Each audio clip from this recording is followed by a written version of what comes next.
아니고요. 사실은 그 봉은 임금을 뜻하는 것이죠. 따라서 봉익은 날개, 임금의 날개 이런 얘기가 되겠습니다. 따라서 그 임금의 날개에 숨어서 여러 가지 권세를 누리고 또 임금의 비자금도 관리하고 하는 그런 사람들이 모여 살았던 곳, 바로 그 내시들이죠. 환관들이 이 근처에 모여 살았기 때문에 봉익동이라 하는 그런 이름이 나오게 된 것이죠. 환관은 임금의 날개에 숨어 권세를 누리는 존재로 표현될 정도로 임금과 가까운 사이다. 그렇다면 조선시대 환관의 역할은 무엇이었을까?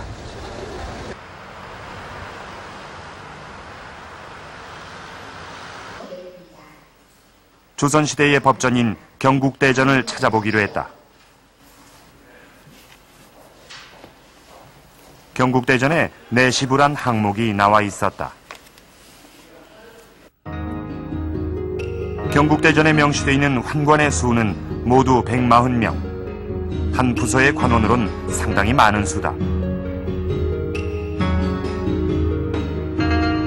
그만큼 궁궐에서 환관이 해야 할 일은 많았다. 왕이 먹을 음식을 감독했고 어명을 대신들에게 전하는 역할을 했다.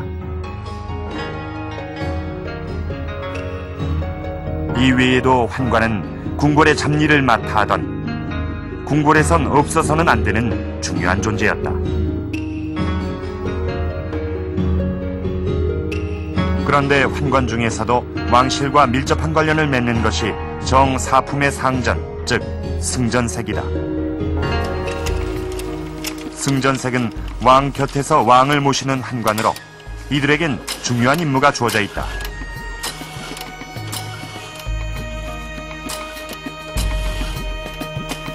승전색의 역할이 잘 표시되어 있는 정하조회지도. 이 그림은 조회 때 왕과 대신들의 자리를 표로 그려놓은 것이다. 어저라고 적혀있는 곳이 바로 왕의 자리다. 그리고 왕 바로 옆에 승전색이 자리하고 있는데 왕의 말을 전하는 교시내시와 왕의 문서를 전하는 철판통내시다. 이렇게 왕명 전달의 임무를 맡고 있는 승전색은 늘 왕의 곁에 있었다. 환관들이 머물던 내반원터가 왕이 업무를 보던 삼정전과 가장 가까운 거리에 있는 것도 이 때문이다. 더욱이 승전색은 여느 환관들과는 달리 매일 출퇴근하지 않았다. 24시간 왕의 곁에 있어야 하기 때문에 교대 시간이 길었던 것이다. 물론 이제 관직상은 정사품의 환관일 뿐인데 24시간 동안 왕의 측근에서 왕의 거동과 왕에게 보고되는 각종 정책, 사안들, 또 왕 입을 통해서 내려가는 일들에 대해서 유일한 통로 역할을 했기 때문에 자연스럽게 왕의 정보를 가진 자니까 자연스럽게 중요할 수밖에 없고 또 그 역할에 대해서 마음을 달리 먹으면 충분하게 권력을 남용할 수 있는 자리라고 할 수가 있겠어요. 왕명 전달의 임무를 맡았던 승전색은 권력의 핵심에 있던 또 하나의 세력이었다. 그러나 이러한 승전색의 왕명 전달 기능은 조선시대 내내 논란의 대상이 됐다. 그 이유는 공식적으로 왕명 전달의 임무를 맡아 하던 승정원이 있는데 환관이 그 역할을 하면 문제가 생긴다는 것이었다. 문종 즉위년에 올려진 이 상소에도 대신들의 의견이 왕에게 전달되기까지 3단계를 거치니 그 뜻이 제대로 전달되지 않는다고 지적하고 있다. 큰 일은 승정원에서, 작은 일에 대한 전달은 환관이 하는 건데 왜 환관이 다 도맡아서 하느냐라는 그런 왕의 제재 조치와 또 실제로 신하들이 환관의 역할이 커지는 것에 대해서 반대하는 상소가 참 많이 있었습니다. 이것은 바로 그만큼 왕을 측근에 24시간 모시고 있는 환관들의 왕면 전달의 기능이 자연스럽게 크게 부각되는 것이 그 현실이었기 때문에 그것에 대한 제재가, 즉 아무리 법적으로 제도적으로 차단을 해도 그것이 끊어지지 않았다라는 그런 사실을 반증한다고 생각이 듭니다. 환관 박한종도 중종과 인종 그리고 문정왕후의 승전색이었다. 그가 권력의 핵심에 존재할 수 있었던 건 왕의 측근으로 왕명전달의 임무까지 맡았던 승전색이기에 가능했던 것이다.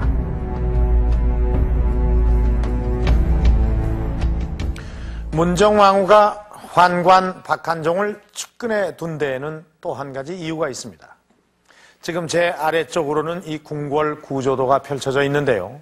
이 조선시대 일반 사가와 마찬가지로 이 궁궐도 왕이 진무를 보는 외전과 왕비가 거처하는 내전이 확실히 구분되어 있었습니다. 자, 여기가 이 왕과 신하들이 국사를 보았던 이 외전이고요. 그리고 그 안쪽으로 이 내전이 있습니다. 자, 이곳은 이 왕실의 여인들이나 또는 궁녀들, 그러니까 이 여성들만이 들어올 수 있는 그런 공간입니다. 왕 이외의 남성들의 출입은 철저하게 규제가 되어 있습니다. 그런데 이 내전을 자유롭게 드나들 수 있는 또 하나의 존재가 있었는데 바로 여성도 남성도 아닌 환관입니다. 이 환관들은 궁녀가 하기 힘든 이 내전의 건물 수리나 청소를 했고 또 내전으로 들어가는 이 궁문의 수비도 맡았습니다. 이 궁궐의 대문은 건장한 병사들이 지키고 있었지만 이 내전으로 들어가는 이 궁문은 이 환관들이 수비를 맡았던 것입니다. 문정왕후는 이러한 환관을 이용해 이 궁궐 밖의 사정을 알아낼 수 있었고 또 외척 세력들과도 소식을 주고받을 수 있었던 것입니다. 자, 그런데 이런 문정왕후와 환관의 관계가 더욱 특별해진 건 문정왕후가 수렴청정을 거둔 뒤부터였습니다. 사실 수렴청정 기간에는 비록 여인일지라도 발을 치고 대신들과 국정을 논의할 수 있습니다. 그러나 이 명종이 20살이 되면서 이 문정왕후는 수렴청정을 거두었고 문정왕후의 활동은 극히 제한될 수밖에 없었습니다. 그런데 이때에도 문정왕후는 환관을 이용해서 자신의 권력을 유지해갑니다.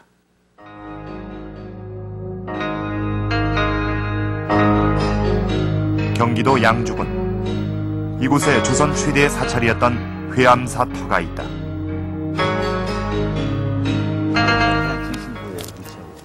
무려 만여 평에 달하는 대규모의 절터에선 지금도 발굴 작업이 진행 중인데 매번 발굴 때마다 새로운 유물들이 출토되고 있다. 아마 행사를 했으면 저 앞쪽으로 그게 가능하죠. 법당으로 올라가는 계단인 듯 제법 옛 모습을 고스란히 간직하고 있다. 이렇게 사찰터 곳곳에 남아있는 유물들은 조선시대 회암사의 화려했던 모습을 짐작케 한다. 회암사에서 출토된 일부 유물에선 왕실을 상징하는 봉황문양과 용문양이 새겨져 있다. 왕실과의 관련성을 짐작케 한다. 얼마 전엔 여인의 얼굴상이 출토돼 관심을 모았다.